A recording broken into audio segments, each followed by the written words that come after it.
everybody. All right, so we have, again, today what we're going to do is really just run through a bunch of questions that we've had from, especially like our online subscription-based model. We've had a bunch of questions over the last couple of weeks come in, and super excited to get to those questions and answer them here. So what Jackson's going to be doing, I mean, how many questions do we have, dude? We've got a fair amount, quite a bit today. How many total? Like on our spreadsheet here, you're looking at? We've got 24. 24. So zero chance I'm going to get through all this because I can be long-winded as well. Okay, so, but the big thing that we're going to do here, what we're always constantly trying to do is like identify these great questions that come in, but the questions that I can answer that hopefully help the majority of folks that are really watching here. So, and again, if I don't get to your question, we're going to house them. We're going to do these every single week now. We are tweaking this, so that's like a cool thing that I'm really excited for, guys, as well, is like every single Thursday at 10:30 Mountain Time, we're going live. So this isn't just like a special time where it's like we're doing this every couple of weeks or doing it one time a month. This is every single week. So you get to deal with my freaking ugly mug for 52 straight weeks, homie. So with that being said, I think let's just dive right in. Jackson, you got anything that just is like really standing out to you, homie, that we can go over? Yeah, let's start with Marcin off of X Factor. Hope I'm pronouncing that right. Also, apologies to anybody if I butcher your name. Her question is, my hip stall at impact. Any tips or tricks to help the lower body to be open at impact? Yeah, that's a really, really good one. So I think this is actually a misnomer.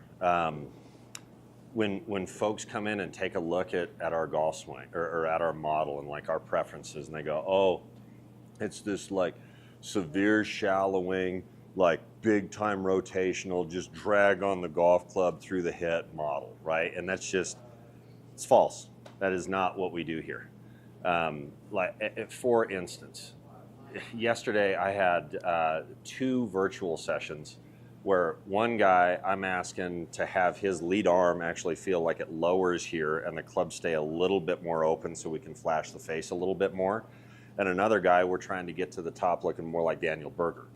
So this is totally like when it comes to your own individual game, one of the really big important things is you've got to identify and diagnose what's going on in your golf swing as best you possibly can. That's also, guys, to be super, super frank, again, this is the second week that I'm doing this, but I don't give a crud. I know it's going to help you.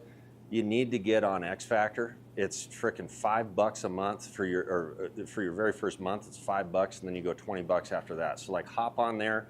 I interface back and forth, answer any questions that you have, and you've got over 400 freaking videos that are all organized in a way to help you better understand how to diagnose correctly in your golf swing so that you hit the golf ball better. Period. Okay. So back to the question at hand. Why do the hips stall? How do I get more open? The reason I'm bringing up all this stuff before is it's so interesting, the amount of folks that I see that I'm either coaching virtually or I'm coaching here, they fly in, or they're just local folks that have seen our stuff and they're like, yeah, man, I'm trying to get more open, and they're just trying to like rip and like get wide, get open. I want to see both ass cheeks at impact, blah, blah, blah. Is like astronomical. It's dang near every single one of them. And what I'm typically trying to do is I'm getting them out of that mental map of like, I got to rotate open and get open. And instead, the openness at impact comes from a matchup and a map in their mind that allows that. But they're actively, like their active map in their mind is to not rotate, which is super interesting. But when we see like, instead of using this term hip stall, let's call it pelvic stall. Like the pelvis is opening. We see this out of like a Rory, especially a few years back. His pelvis would like open, and then as the golf club unloads, there's almost this rebound effect where the pelvis for a second, a split second, will go whack back the other direction and then back forward again. Super interesting. And the question is like, why does that happen? So big deal here is it's just about the tissue, your entire body's tissue direction of rotation. Okay, and why this stalls is because we have tissue somewhere else in the body that is rotating in opposition to that. So let's say I swing the golf club up here to the top, and my idea is to rotate the pelvis open. And so immediately I start to rotate here. The issue with doing that is if I start to open here, see how it wants to pitch the golf club over? And now my trunk, my rib cage, has to counter that rotation to slot the golf club. So look at what I have to do in here. I either have to counter rotate or I have to severe side bend, which both of those acts reslot the golf club, but I'm moving this tissue in the opposite direction to this. So what we'll see, like through the hit, we'll get here, open, start to side bend the other way. This stalls, and I'll flash the golf club, and then I'll fake out a finish. So the issue is I have this rotating. From my perspective, if I'm looking straight down, if I have a camera straight down on top of me, this tissue through the hit is rotating in a clockwise fashion, while I have this tissue working in a counterclockwise fashion. So in essence, I'm doing this through the strike. Eventually, I don't have any more mobility. This stalls, the golf club goes, and then finally I just like fake out a finish. So number one, not as efficient as it could be, because now the way that I'm closing the golf club is with the arms. I'm just flashing the arms and there goes the face. My bottom out is harder because I've got tissue here. This is working away, so look at the space that I'm owning. I own this space. This is where the golf club wants to bottom out if I just released it, so I have to like drag on it and do a bunch of different stuff. Way more complexities to that system. And finally, the big, huge thing why we don't like this, why it's not our preference, is just think about what's going on with that tissue rep after rep after rep. I've got some tissue going in one direction while other tissue is going in the other. I'm just fraying tissue over and over and over again. What does that lead to? Health consequences, problems. So hopefully that answers that question. Great question, by the way. All right, J-Bone, give it to me. I think we can lead off of that one as well. Go Okay. to Robert. How do I practice and improve the drop and firm up the forward leg after the drop? Went into a little detail talking about how he learned the golf swing by reading and watching everything by Nicholas. Don't recall him ever discussing the drop. He interpreted it as lateral leg drive, and I never straightened my forward leg. And thus the concept is new. Yeah. Okay. Cool. That yeah. finished the question pretty much? Yeah, I went into a little bit extra detail, but I think overall, how do we practice the drop, firm up the forward leg after the drop?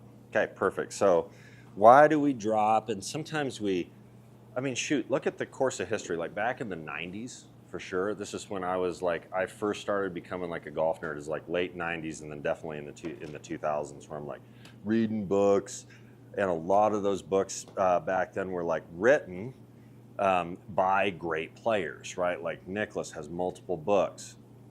You got Trevino, multiple books. Faldo, multiple books. Blah, blah, blah, blah, blah. So the handcuff during that time frame is those gentlemen who are great players, friggin' fantastic players, are talking about what they personally are sensing and feeling in their golf swing.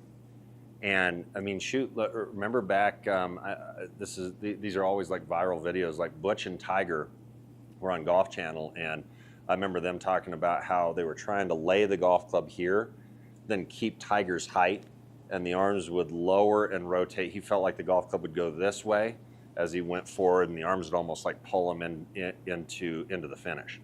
Now, that's his map. Did that actually happen? No, right? Now, maybe it leveled out a few things, because remember in 97 how like across the line Tiger would get up here, and he'd somewhat have to make up for that. I personally don't mind a golf club that's kind of pitched in this direction. Makes it easier to move it over here, and you know our preferences. We like that son of a butt going that way so I can turn. So a lot of these ideas, again, the reason for bringing this up is during that time frame, the fad was stay tall, right? Whatever height you start at with your head level, we want to maintain that head level. So like drop is massively counter to that type of an idea. So why drop is important? Let's just go over like some general big picture concepts, okay? Number one, in high level golf swings, for the most part, now you have outliers. Scotty Scheffler is going to be an outlier to what I'm about ready to say. There are outliers to what I'm going to say here. But in general, from the navel down to the floor, this is support system. And it's supportive because in general it should stay more or less underneath my rib cage and my trunk. That's a good athletic look, right? Like if you see somebody hit like slap shots in hockey, boom, they're right in here. Like have you ever seen somebody slap shot in hockey and go whoop, there goes the pelvis and they're up in here and throw it? You're never gonna see that out of a high level hockey player. Other rotational sports, baseball, boom, little lateral. Now it stays underneath, see how my pelvis stays underneath my trunk, so this is supporting what's going on in here. Boom, Barry Bonds bombs. That's the map, right? Is support system for the hitting system. My trunk, my rib cage, shoulders, arms, hands, club, hitting system. So what helps with that, especially in the golf swing, like if I swing back here and I'm in my backswing, and my idea is to rip the hips open, typically what people do in their idea is they try to shove the pelvis forward and rotate the hips. So now, is my support system supporting? No. It's very active in its drive, and it's almost now the hit system. I'm shoving this son of a gun up here, I've got all kinds of stuff, and then woo, here goes the golf club. So non-supportive.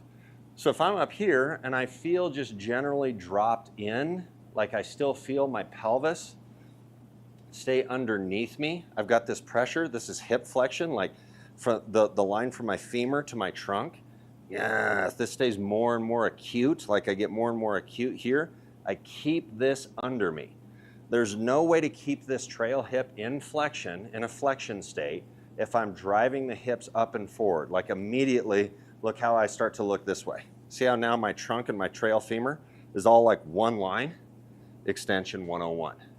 So that'd be one item. One main item is just to keep this more under me. And number two, there's two different types of hits. In elite golf school's language, we talk about swingers and hitters. Now there's the golf machine out there and they talk about swingers and hitters too. Our definitions are fairly different. There's maybe some similarities, but they're fairly different from one another. The big difference is how the arms are functioning, the direction that they are swinging relative to the trunk. So again, if I get up here, reasonable spot up at the top, and I start to go rip the hips, right? Whoom, my trunk gets tall here. I sure don't drop. What do I have to do in my arms to get to the ball? The arms have to lower down the trunk to get into a reasonable spot again to deliver the golf club into the strike. So if I go from here, where I'm still in this some amount of flexion state in this trail hip, rip the hips, there goes the trunk, there go the arms to match this up. So we'll see that kind of a hit out of that type of a player. So in essence, the force direction in the arms is this way. If we want to get fancy, that is shoulder extension. Shoulder flexion is arm lift, shoulder extension is arm lower, okay? Compared to, let's say again, I have this object out here in space. For our game, it's a golf ball that I want to hit. If I have more of a level hit, kind of a transverse plane hit, so it's coming straight out of here, okay, perpendicular to my trunk, it's coming right here. This is an AB, abduction, and adduction hit. Boom, that way. My trunk right now, super tall, okay? So if I did that, I'd be hitting right out here and I'd miss the golf ball by 4 or 5 feet. So I gotta get down there with the same hit. So what do I need to do to my trunk to get it reasonable enough to go find the golf ball? I need to drop my pelvis. So the more that I drop my pelvis, the more that my chest now starts to angle down. What's perpendicular to my trunk now? golf ball. So if I go here and I drop until my chest now starts to face the golf ball, I can have these arms shoot out of my chest, across my chest on this transverse plane, AB, a deduction, and that becomes the hit. So I'm going here, drop, hit. The reason for the drop is based on what you want to do with your trunk relative to the golf ball, the item that you want to hit, and how you're going to send the arms, their force direction. So this hit compared to this hit, two totally different maps. And you've got to work this in a different way in order to find the golf ball if you're going to hit out of your chest. Hopefully that makes sense. Next. We got a lot of questions on the pelvis. Holy cow. I love it. It's like full out pelvic day. Yeah. That's fantastic. We can continue on that a little bit. A couple of these got kind of answered together, which is awesome. Great. Let's see. Let's go into this one. Happy. We got a question from Happy. When we're talking about the pelvis, would you say it's set up, the pelvis is in anterior pelvic tilt, and it just stays in this position until the pelvic drop? And is the pelvic drop simply going into posterior pelvic tilt? Man, we got like smart mofos we got on some today. dudes on today. Holy hell. We've got like big words getting thrown. So this is awesome. So anterior versus posterior pelvic tilt. So let's say I'm just in general standing posture, and view your pelvis, just to define these terms first. View your pelvis as like a cup, and it's just holding water, like brimmed full. If I spill water out my front going this way, so in order for me to take this cup and move it there, see how my belt line goes, woo! Now the water spills out here. That's anterior pelvic tilt. How that happens is because the L spine, your lumbar spine, goes into more extension, boom, to go into anterior. Posterior pelvic tilt would be this way. It's like I'm trying to take my belt buckle and pull it up towards my chin, so it rounds this underneath, and now that water would spill out my rear end. So this is posterior pelvic tilt. That's my silly way of always remembering. Which way would the water spill? Does it spill this way or does it spill that way? And that's anterior versus posterior. So in golf swing, what we see, again, preferences. Do you see differences on tour position when he starts? Now, if you follow our stuff, you know who I love. I love me some Javi because he's such a great mover, unbelievable mover. Now, in the setup position, okay, and by the way, defining this is, think of anterior versus posterior pelvic tilt is defined based on what's going on in your lumbar. So if you're going in extension in the lumbar, anterior. If you're going into flexion in the lumbar, posterior pelvic tilt. What I prefer to see out of players, and this has to do with really spiral loads, okay? At the start of the golf swing, meaning setup, we have, like starting right here in the C-spine working down, we're gonna have flexion in this state, because if I'm getting set, I want my arms to get in front of me, like on my chest, so they get up here. To do that, both of my scapula go in protraction, meaning they go around my rib cage this way. Like if I bear hug, see how like the scaps go away from my spine? If I scap retract, like in a cable row machine this way, that scap retraction, my scaps get closer to my spine.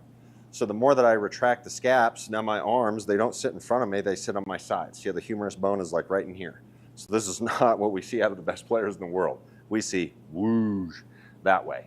If you protract the scaps, that makes the T-spine go on more of a flexion state, so I round here more. And I love seeing players where their eyes are looking more down at the golf ball here, not this way. So the chin doesn't rise, because now I've got extension in the C-spine and flexion in the T, so I've got my spine like kind of whacked out of like a relatively neutral state based on what I'm looking to do with this instrument to hit. Hopefully that kind of generally makes sense. So I've got flexion because of the scaps. Well, what would we want to do down here?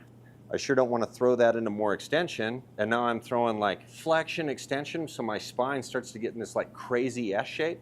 Instead, it'll just look like, whoa, it's a little bit more of a C shape. So if I'm here in the upper, This should tuck a little bit more. And again, folks, all you're trying to do is take your belt buckle and rise it up, gets closer to your chin.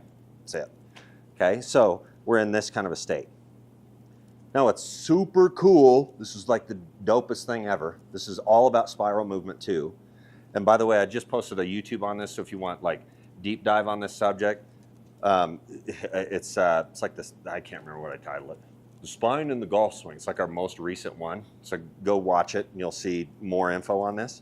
But in the transition, because I'm dropping the pelvis, okay, and the arms are rising, so the scaps are going this way, like the more that I lift my arms in this type of a manner, this is shoulder flexion. Look at what's happening to my spine.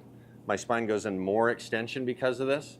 If I do this with the drop, look at what happens from here to there. See what happens in my spine.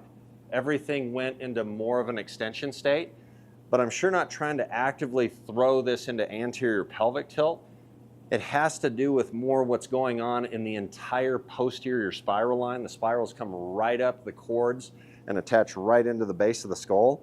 So those cords, the more that I drop and work this way, they elongate, and it makes my entire spine go into more extension than it was at the address position. So in essence, I'm starting here, I'm going there, now through the hip, because the scaps shoot, like the arms shoot back out of my chest, so the scaps protract again, and I'm turning here, I go back into more of a flexion state like through this hip area, and then now as I work up into finish, I'll be more in an extension state with my spine here. So in essence, and you don't even have to think about this, but just knowing this is kind of nice. It's a different map that makes this happen, but the spine goes from general flexion at setup, through transition moves into more of an extension state, back through flexion through the hip, and then back into extension into the finish.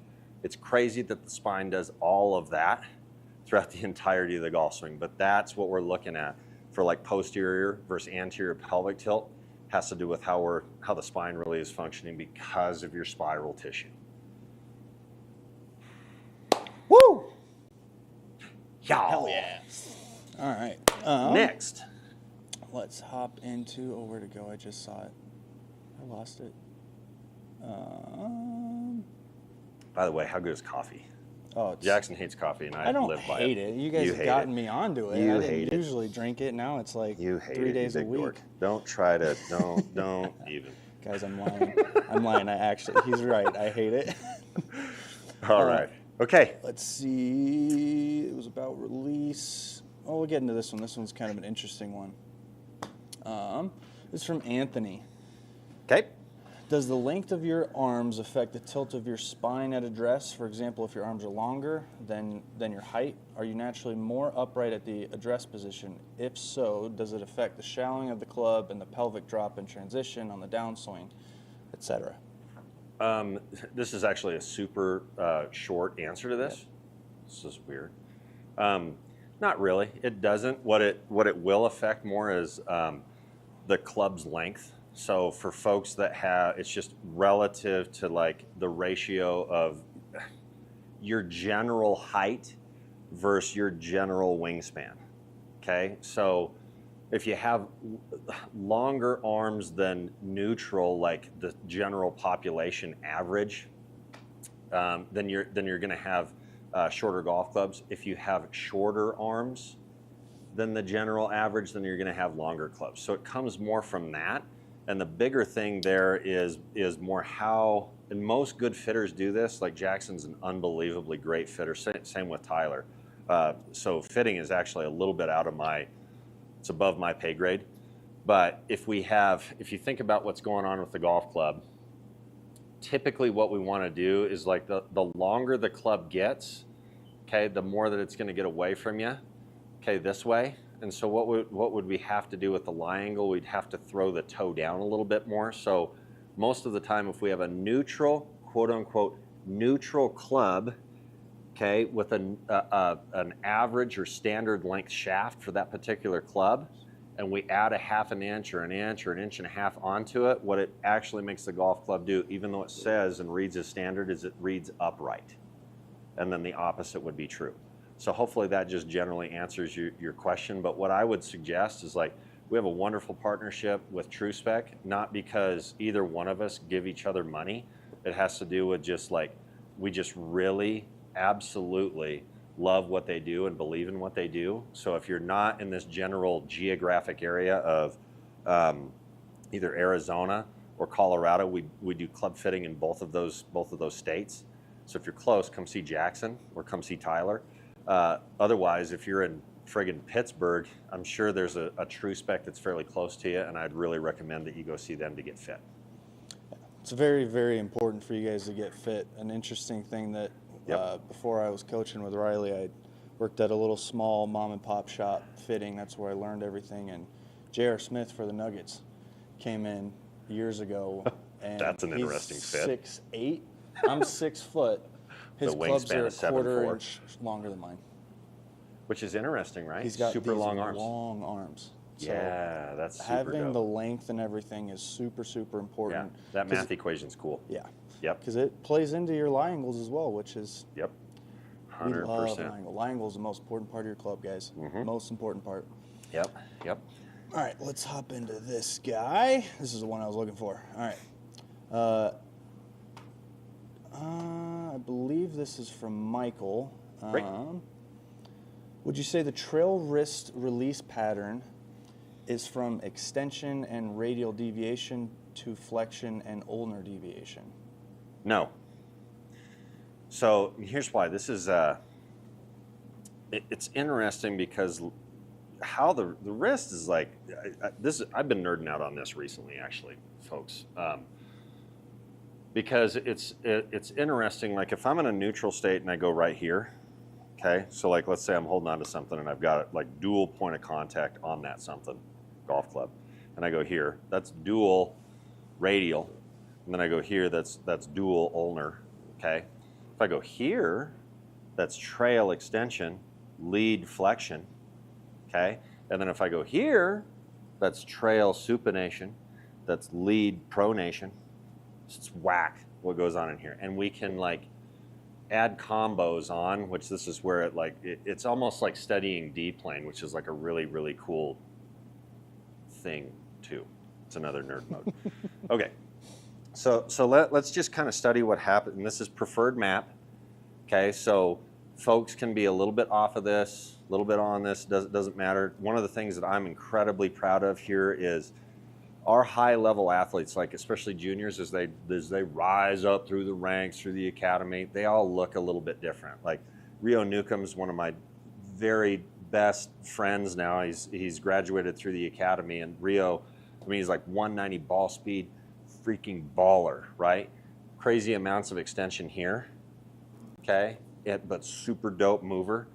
Different release pattern because of that. Whereas Wyatt Chapman, who plays for Marquette now, is more into a slight amount of flexion state in the lead wrist, a little more bow. So it's not that you have to look a certain way, and a lot of this has to do more with like grip, how you hold it. Like if you look at Morikawa, golf terms, where who knows where these terms came from, but he has a weak grip, which means that the lead humerus is more in an external state. So see how that makes the like when he grips it more in here. This is overdone off of Morikawa. But for him to manage the face and make it reasonably strong enough, like the face strong enough, meaning closure, you see Morikawa in quite a bit of flexion here. But if you look at the club face, I don't know if you can see that up there, it's pretty darn neutral. Okay, it's not like DJ crazy here, which that works well as well. But then you see a guy like Rory or Fitzpatrick, when they grip it, they're more in here. And so if they bowed the heck out of this, that club face would be so friggin' shut. So what do you see out of Rory at the top? He's in here. So a lot of it has to do more with especially this lead arm and how you're holding it. And it depends on like range of motion. It depends on so many frickin' things. It's a super interesting topic because what the hands are doing, wrist complex is doing throughout the course of the swing is gonna absolutely dictate what that club face is doing. So really, really important. Now, preference. Preference is we have a neutral grip, meaning when I get into my posture, like we just talked about with the spine, And the arms hang, so I'm not external or internal off of neutral for me as a human. Everybody's a little bit different here as well. But right here, you'll notice that the opposite side of my elbow, this area right here is called the antecubital fossa. You'll notice that they kind of are, like if I put just a little pointer out of these, they kind of point out at like a 45-degree angle, and they would meet right out in front of my midline here. So when I grip it, boom, boom, that's a neutral grip right in there. Okay, if you want to really define this a little bit easier, the line that I'm creating from the thumb to the pointer finger kind of points over to my trail clavicle. This bias right in there, and that's about neutral-ish. Again, ish. Now, what we see out of backswing loads, meaning like what's going on in the hands. By the way, when I'm referring to the hands, it's from the elbow down into the fingertips on both arms, both hands. In the backswing, once I've turned back here, I prefer to see, if we're looking at the trail wrist, a tiny bit of pronation, which makes the club face a little bit stronger in here, with some amount of extension out of the trail wrist. So the trail wrist is pronating and extending all together. For the juniors, we talk about spinning the club up the midline this way. So see how the face gets stronger? This is not strong, this is still in the neutral state, so this is just radial. Now this is interesting. This is radial. To get that center of mass up, I can pronate and extend. There's no radial there to get that club up. This is what I mean by their hands are like crazy complex. Okay, now if I go pronation, extension out of that trail wrist, if we just keep on the trail wrist, what I prefer to see here is I keep this extension and now I supinate. Now most people misunderstand this as ulnar, like ulnar is this way, but the reason it's not ulnar is I can't go radial or ulnar in an extension state. You no longer can do it. It locks that out. You can't physically do it. So if I move this pinky down, that's actually supination because both of these bones, the radius and the ulnar, are now rotating on its axis. Like this bone and that bone, go that way. That's a supination act. Okay, now through the hip, the reason that I want all of that being done, like I'm going, here's the load, here's the start of the unload, is because as I turn through here, in general, if I have the trail wrist in extension and it unloads into flexion, that's the most neutral, lowest rate of rotation release in the club face that you'll see out there. Okay, the more that I have just radial and I swing it back here, even if I just do all this like super cool stuff, like I drop, start to turn, I lay this, see how the face is open? So I'm gonna have to stall my body, throw a bunch of external rotation here that leaks into supination state here, and look at what the face is doing, it's just flashing. So I have to stall this to catch it up here. Compared to if I go, ooh, strong enough face, I shallow it out, okay, and go ABCF, ass back, chest forward, boom, now I'm in here. If I keep turning, now I go from an extension state in the trail wrist to a flexion state, most stable release, so we hit arrows. That's why I have that preference, okay? Now, I think I just blew everybody's heads off with the frickin' terminology there. So nice thing is we'll record this, and then we'll put it up on X Factor so you can re-watch this again. So don't worry, you can like pause wherever you want, like deep dive, nerd out if you want to on that crazy topic. All right, how are we doing on time there, J-Bone? Oh, we got a little bit of time left, about a little past halfway through. Nice, dude. We're cruising right now. Cruising. All right. All right. This one might help. I'm going to kind of lump a couple of these together. So we had Sobi. Oh, Sobi came Love out for Sobi. golf What's swing. up, Woo! Sobi? How's it going, Sobi? Sobi's the bomb. She's awesome. She's one of my favorite ladies. Oh, she's the best. All right, so Air kiss, Sobi. she was asking, can you show a face-on progression of the P system, focusing on when and how we initiate the thumbs down? Feels like an early release to me, and that's what I'm trying not to do. Face on so I can see body and arm/hand position, slow-mo. Thanks. Soaps. You're such a nerd, Sobi. Gosh, you're a nerd. That's why I love nerds. They got like big, deep questions. So P system, first off, let's just roll through. We'll kind of nail this. P1 address, P2 shaft level of the ground, P3 lead arm level, P4 all the way to the top, like where the golf club stops moving away. P5 is where the lead arm gets back level to the ground. P6, shaft level to the ground. P7, impact. P8, shaft level to the ground. P9, shaft level to the ground. P10, who gives a shit, the ball's gone for too long. So the thumbs down look, like to define what Sobi's talking about, at the top we kind of have this like, all right, my thumb is generally up to the sky right here. Okay, now thumbs down looks like this. One of my favorite homies out there, Gankus, he's one of my favorite homies, by the way, not because we agree on every single thing. You just tell he gives such a crap about his students, and he's just himself, and he's just a good homie. So anybody that lives out in California and you ever go see Gankus, go give him a friggin' kiss on the cheek from Riley. Thumbs up. You'll see Gankus do this. Like he'll have like one of his coaches right out in front of the player. They go here, and then when he wants that student to catch a ball, he'll throw a ball over to him. Catches it this way. Oh, thumbs down. So what is that? Blah. It's all internal. Blah, blah. This way. What does that make the club do? Blah. Now, I do this, and I get roasted on social media because people freak out when that happens, right? Oh, thumbs down. They're like, I don't see anybody on tour that looks like that. I agree. You don't see the club like this. What am I not doing? I'm not freaking turning. Okay, so like this is the funny thing. Like people go, oh, Tiger didn't shallow it, Nicklaus didn't shallow it. Bullshit. Of course they did. Shallowing it relative to what? It's shallowing relative to like your rib cage's general positioning. Again, coronal plane, sagittal plane, right in here. So in the backswing, in general, the club kind of goes up the sagittal. Now, if I'm a BA mover, like ABCF, ass, back, chest, forward, and I'm going boom right in here, and I go thumbs down in response to that, does that look ridiculous now with where the golf club is in space? Don't most people talk about, we want to hit it from the inside so we can hit draws out there? What most people do is they just shove it back here. Now I'm royally trapped because how do my arms move forward anymore? My body's in the way. So we just have this like stand up out of it and roll it. And that's how they hit draws. Good luck. No bottom out, no face control. You're going to hit it this way and everywhere. Have a ball. So if I'm going here instead and I go thumbs down, a couple things this does. As this internally rotates, what we'll see is a bit of abduction. So this arm's coming off my chest. Boom. Where does that make this trail elbow move? Whew, right in here. See how now this elbow's in front of me rather than if I lower, see where the elbow went. Posterior space, anterior space.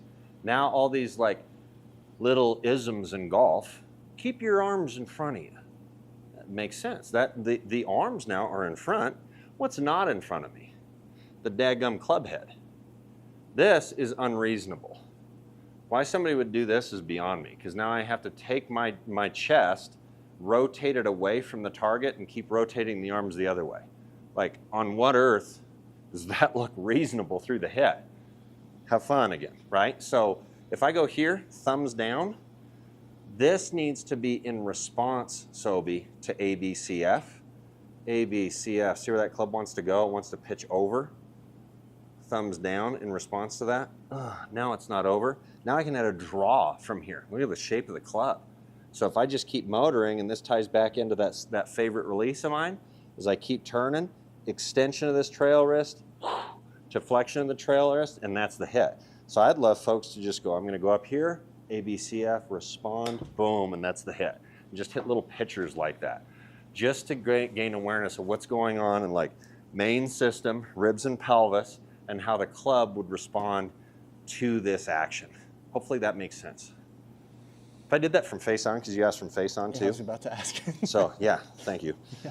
So if I go boom up here, I'll do it slowly.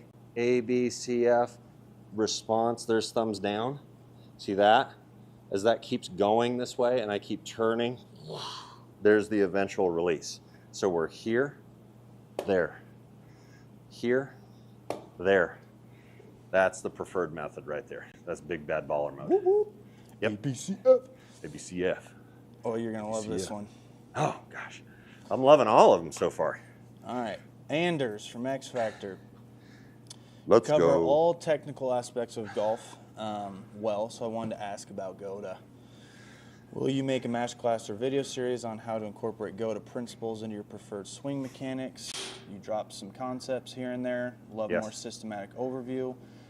Elephant in the room is perhaps just how poor biomechanics the modern human has, but to what extent will this limit our ability to implement your swing system? What mobility choices can we make in our day-to-day lives that over time can put us back on track towards healthy golf movement, exercises, stretches, etc.? Okay, that's such a great question. So if you've followed us for long enough, you sure as heck know how in love I am with GOTA. GOTA stands for Greatest of All Time Athletes. To give a brief overview of this, this is a company that I believe came out of Louisiana, and how they originated was just general like health of movement. And how they studied folks is they looked at really 4 general demographics of people: professional athletes that have never had a non-contact injury, indigenous people, babies, and 80-plus-year-olds that still run marathons, generally, okay? That's what they looked at. And they found a lot of similarities between those groups of folks, how they moved in general. Movement meaning like gait pattern, walking, running. And then they compared that whole group, all 4 of those demographics of folks, and went, do they look different than the rest of the population? And that's when they went, what? Like massive differences, okay? So let's take like Zion Williams, for example, right? Incredibly great athlete, like super awesome basketball player, but man, I mean, riddled by injuries throughout his entire career. So in Zion's gait pattern, like if he's walking, and he's trying to take this right leg and work it towards the camera, forward locomotion. How he does this is he'll actively externally rotate this trail femur. So now I'm on the instep of this foot and push off this way. So what that does is it takes all this tissue in like your groin hip complex area, flashes this out. The more that I do this is a glute fire move as well. Like if I'm down and I push like in his way, as he pushes, what happens to his femurs is they go external. What we actually want out of players is as they push their glute, their heels actually get thrown away. So now it's internal. Okay, and here's the difference. Zion, whoosh, forward locomotion. Michael Jordan, GOTA athlete, he actively rotates this femur internal this way. So look at where the heel gets thrown. It gets thrown away from my midline this way. My pressure is on the outer 3 digits of my toe, and that's what he's pushing off. It's this way. So what's super awesome is I have this tissue rotating, boom, in this manner. So if you're looking down on me, bird's eye view, counterclockwise, this tissue, counterclockwise, heel, counterclockwise.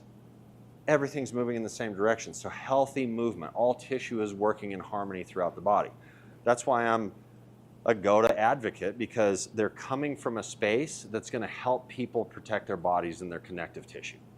Now, if we're really looking into this, for me, like I am nothing more than a novice when it comes to understanding GOTA.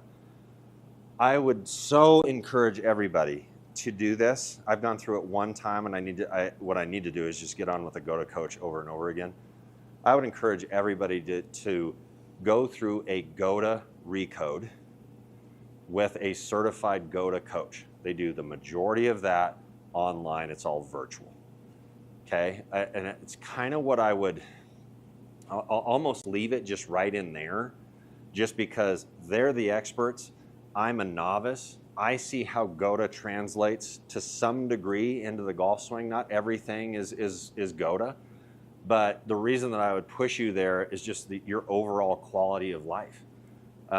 Their assessments, they call them GOTA recodes, which is like the coolest recode. You're recoding your mind's ability to understand forward locomotion. So if you're running, boom, how you actually flash out of there, how you're like bumping up tissue, and loading and unloading tissue so that it works well for you. So your general quality of life, you feel good. It's almost like if I go, you hear this a lot, right? You go into a yoga studio or you go in for a massage, and afterwards, how do you feel?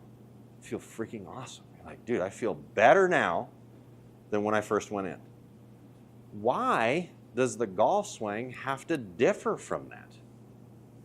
A lot of people shy away from golf because they hurt themselves, right? Lower back injuries, I got tennis elbow, got knee problems, I can't walk, I went out and played freaking 9 holes and now I got to sit on the couch for the rest of the day or 2 days. What? Why? Like, it's because you're moving with a lot of energy for 1 second in a super shitty way. That's why. You got connective tissue going all over the place. You're overloading specific joint groups, injury prevalence over and over again. And that's what kicks people out of the game eventually. And it happens to professional athletes all the time.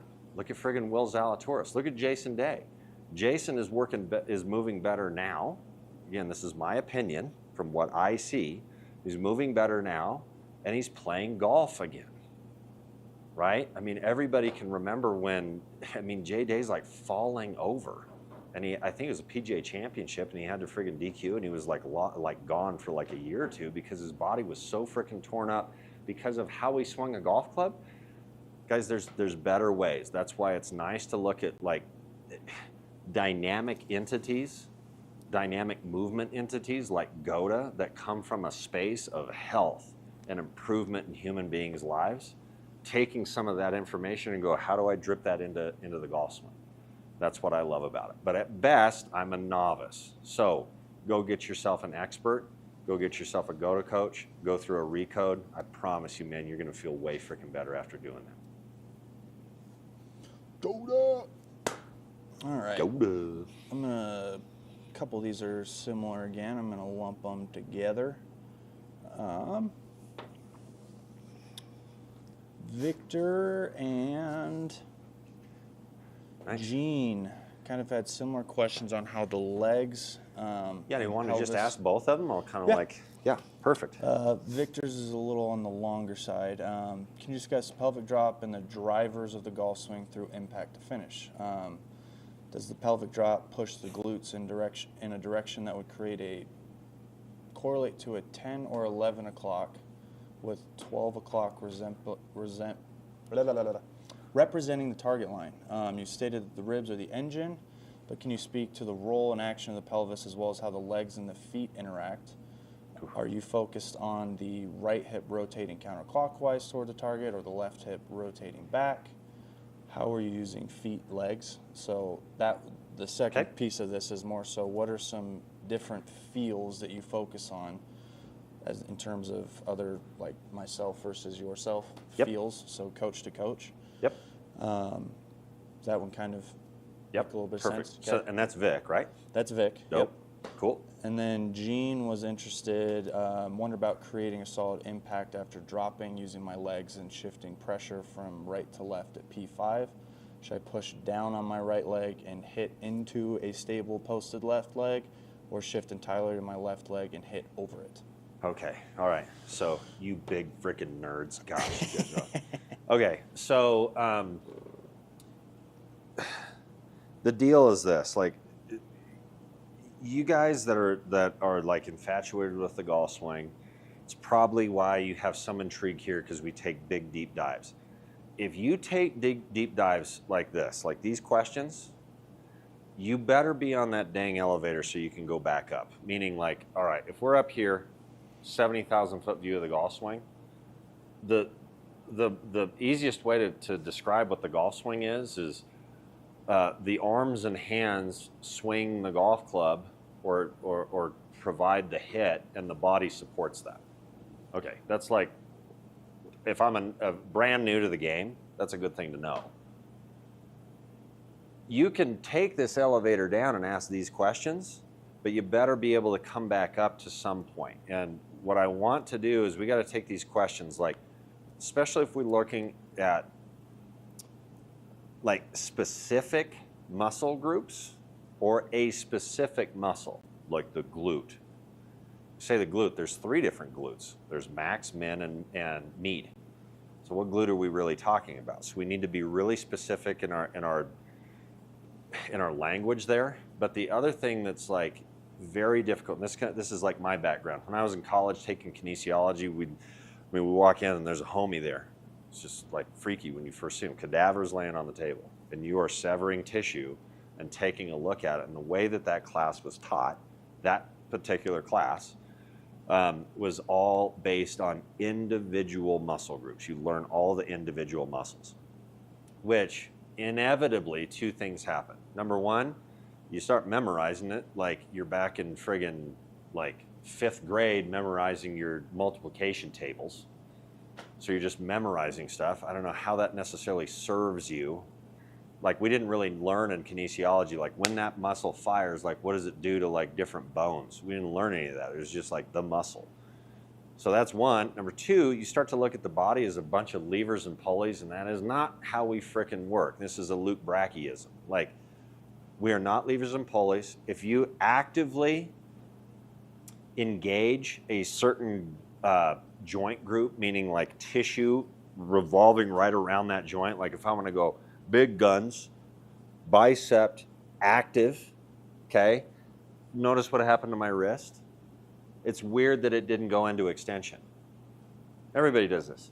You see anybody like flex your bicep and they do this? No. So what happened in your wrist? It went into flexion.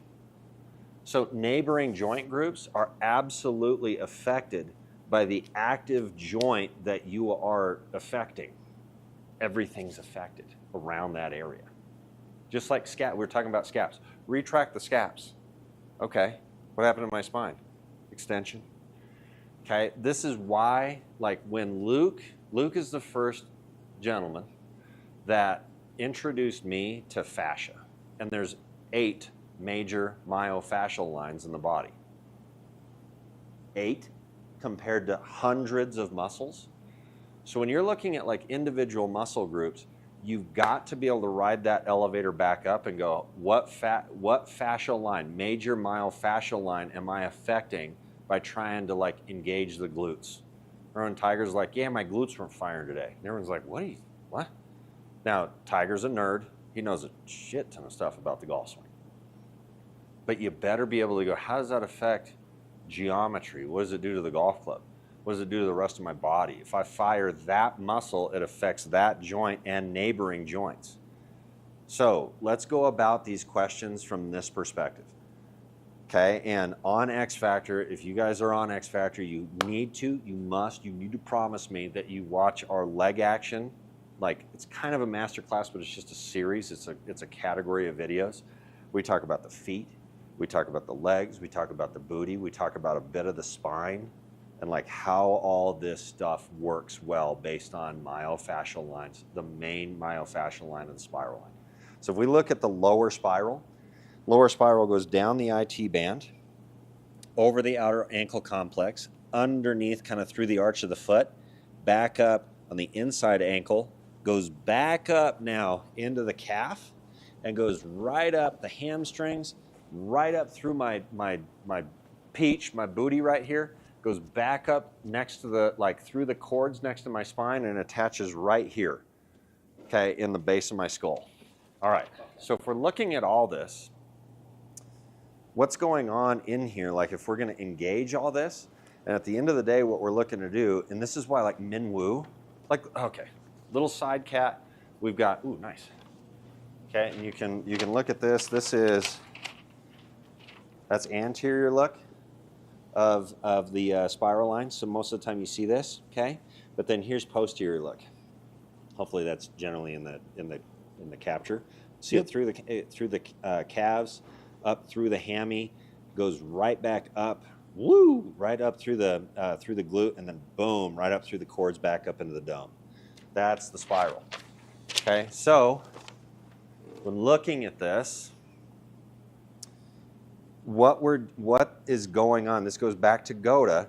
If I make a golf swing and I work away, okay, and now I start to drop in here, this tissue, this lead femur, needs to work internal. Well, what does that do to the trail heel? So that throws it away? This is why I like Rory's load. Okay, now he'll go here like, and Trevino used to do this as well, where the heel's here, if I turn, start to drop because this femur gets pulled on internal, starts to rotate in here, there's the land, so the heel gets landed closer to the target than at address. That's a good look. The next look is more, okay, if I'm going into my backswing as a right-handed player, lead hip under the trail armpit, if I go this way, boom. See all this tissue elongate. I'm taking this tissue, boom. Now it eventually leaks down that IT, and I turn, bam. So I'm right in here. But I still, as I land, see how I'm still in lead lateral bend? These ribs in my trail side are expanded. These ribs clunk together. And at the end of the day, I want to move from lead lateral bend to trail lateral bend. Now, the inappropriate way, this way. This is like absolutely leads to all kinds of problems. And people see like, okay, I want to move the golf club that way. What do? Bump, whack, whack. Okay, now I'm moving from lead bend to trail bend, but look at where the pivot is. See how it's like down in my navel? Well, if I instead, and for lack of a better term, I just call this pelvic swivel. If I go this way, now I'm in trail lateral bend. Lead lateral, trail lateral. So if I go turn up here, there's the pelvic drop land. Now the pelvis should rotate in this type of an action. We'll see, like when we're talking sacrum move, there's the land, pelvic swivel. See how the sacrum starts to work over here? But this is a really cool lens to see like where the bend happens in my spine. From here down, crazy stable. When I go in here, while we're on this topic of ribs, the ribs are super dope. The upper ribs are designed and built like an accordion. These ribs can separate, these ribs clunk together, boom, boom, boom. The lower ribs don't do that. They are designed for rotation. So if these ribs are designed to work like an accordion, how does that action in the ribs affect the spine, and where should bend come from? Your breast line up. C-spine, T-spine, that's where lateral bend comes from. It's totally fine to do that. It's crazy healthy. All the good stuff happens there. But going back into the legs here, if I go pelvic swivel, this pelvis is rotating in this space. What's the femur doing? Look at where the patella or the kneecap is pointing. See how for a second it stays pointing in the same direction? Boom. I'm not flashing this thing out where I'm actively throwing this femur external. Like this slacks out spiral tissue. So like this whole idea of like the knees lead the charge. Athlete? Not in my opinion. Athlete? Absolutely. So this femur gets thrown into an internal state because of the active pelvic move. And as I keep doing this, this femur will actively, not passively, get thrown internal. I get this tissue moving in the same direction. I get this tissue moving in the same direction. Where does that heel get thrown? Away, whoa, and I'm in here. So when we're talking posting, this post happens because of proper movement in the pelvis, and it rises because when we're rotating the pelvis, or the rib cage of the trunk, it's always in a vertical direction. So this vertical force, which does happen, comes from spiral, spiral, spiral, active pelvic drop, which this loads up the posterior spiral chain. When I do this, all that tissue, hammies, calves, cords, all loaded. I'm allocating so much load throughout the entirety of the spiral line. Min Woo Lee. That's why Min Woo has 190 ball speed, but you watch him hit it and you're like, dude, he ain't working. Super efficient. Watch DeChambeau. And I'll throw some hate at DeChambeau because he says shallowing is stupid. It's freaking not. Look how hard he has to work compared to Min Woo. Same ball speeds, homies. Same ball speeds. You tell me who's efficient and who's maybe lacking. Okay? So when we're doing this, like coming back, we've got this up, drop, all this spiral tissue loaded, swivel. Now I'm in, see how I've changed? I've traded one spiral line for the opposite because this pelvic swivel, now I can take all this spiral tissue, pull it up, back, and away. Look what happens. Now it looks like I'm pushing off the ground. I'm not. I'm just rotating. Now the mat, the force plate, will read pressures there and read this push off, but I'm not pushing. We're not jumping. You don't need to jump in the golf swing. You need to rotate effectively and load and unload spiral tissue. That's where efficiency lives. And when you do that, and you're able to marry the arm line into that, homie, gee, you're a freaking, that's the highest level movers that I've ever seen in the golf swing, are players that just marry those two spiral, or rather myofascial lines together. The overall general arm lines and the spiral lines. That's the whole golf swing. That's this elevator move. That's this like global look at golf swing. How does the spiral tissue and the arm tissue, how do they communicate? How do they marry? That's the whole dang golf swing. If you're able to go back up to that, you can deep dive and look at individual muscle groups, but you better go, how does that marry into this? Otherwise, it's a lost cause because you just get scattered. You're just trying on things for size just to see. Dope.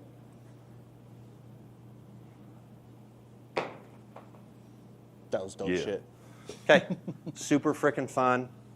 Again, we're going to post this on X Factor, so any questions that you have, absolutely head there. Ask questions on this particular video. I respond to those. So it's me responding to those every single week. So if you drop a question, if you have another question on this, I'll absolutely love to answer that question. Otherwise, see you next week, and we'll do this shit again. Let's go. Hit some thumpies for me, baby. Rock it. Yay? Yay. Yay, J-Bone. You click both of those now.